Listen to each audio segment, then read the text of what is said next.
Yo la gang, j'espère que vous allez bien. Aujourd'hui, on se retrouve pour une nouvelle vidéo à voir et à revoir. Le jeu de la mort, une série Prime Video, une série qui est sortie en 2023. Elle a une saison, 8 épisodes et on est pas sur un thriller psychologique.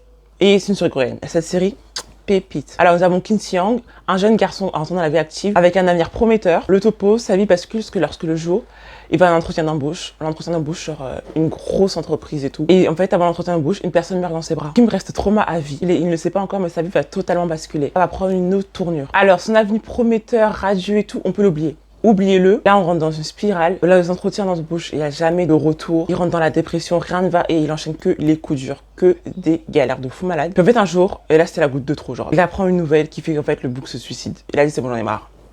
J'en ai marre, je me suicide. I'm done. Et c'est là que tout commence. Il rencontre la mort, mécontente que le bouc soit suicidé en fait. Il dit mais t'es qui en fait pour t'ôter la vie? Qui tu es? Avant, tu vois, elle lui montre un avant-goût de l'enfer. Elle lui dit mais en fait tu t'es suicidé, mais tiens, je te montre ce qui t'attend en fait. Je te montre ce qui t'attend. Mais avant ça, elle lui propose une chose, ou je sais plus si elle lui propose ou elle lui impose, bref, je ne sais plus. Elle lui propose une chose, c'est de revivre 12 fois la mort dans de différents corps. Ben, du coup, différents corps, ça veut dire différentes personnes.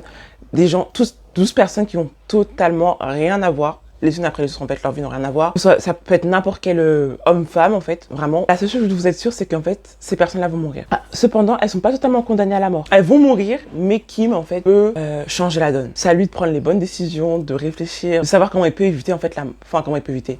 Comment il peut sauver ces personnes-là. Mais vous imaginez bien que c'est pas si facile. Déjà, on est face à la mort. On est face à une série coréenne, donc ils ont bien réfléchi à la chose.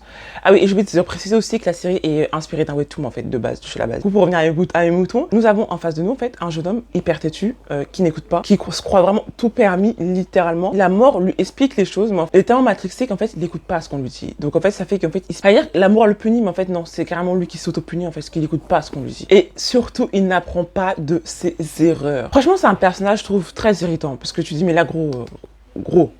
Apprendre tes erreurs en fait, un minimum. Observe. Même lui, écoute-toi en fait. Des fois, il parle, il dit des trucs sensés, mais il s'écoute pas lui-même, tu vois. Franchement, c'est un personnage irritant. Mais il y a une très belle évolution. Genre, sur les 8 épisodes, il y a une très belle évolution du personnage. Elle a vraiment, même pour vous, la série est très bien faite. À sa place, vous êtes en pleine réflexion. Est-ce que vous auriez pu vous-même éviter la mort? Qu'est-ce que vous auriez pu faire? Et surtout, si c'est possible d'échapper à la mort, pour ceux qui ont vu Destination Finale, la mort vous rattrape toujours. Genre, toujours. Chaque épisode, il y a une montée de puissance, un retournement de situation. Le suspense est maintenu tout au long de la série. Et je le redis, mais le développement du personnage principal, c'est ça qui fait la force de la série.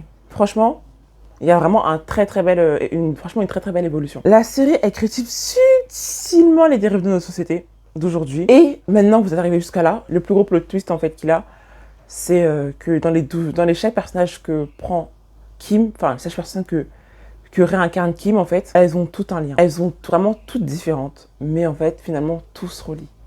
La série, elle est vraiment très bien faite là-dessus. Et je vous laisserai découvrir comment. Ça, quand j'ai vu ça, je me suis dit, mais c'est magnifique, c'est trop bien fait. En fait, chaque décision, chaque choix, vraiment, c'est très important. Franchement, si vous ne connaissez pas la série ou si vous hésitez à regarder la série, allez-y, c'est vraiment un signe. Genre, allez-y, on me l'a conseillé. J'ai regardé ça, je l'ai binge-watché en fait. C'est vraiment l'occasion de la binge-watcher parce que vraiment, je l'ai regardé, mais en espace d'une semaine. Et en plus, comme je dis, il y a très peu d'épisodes et en fait, je voulais savoir la fin, comment il va s'en sortir et ce qui va se passer. Donc, n'hésitez pas. Franchement, c'est une série à voir et à revoir. Faites-moi un retour. Allez, ciao!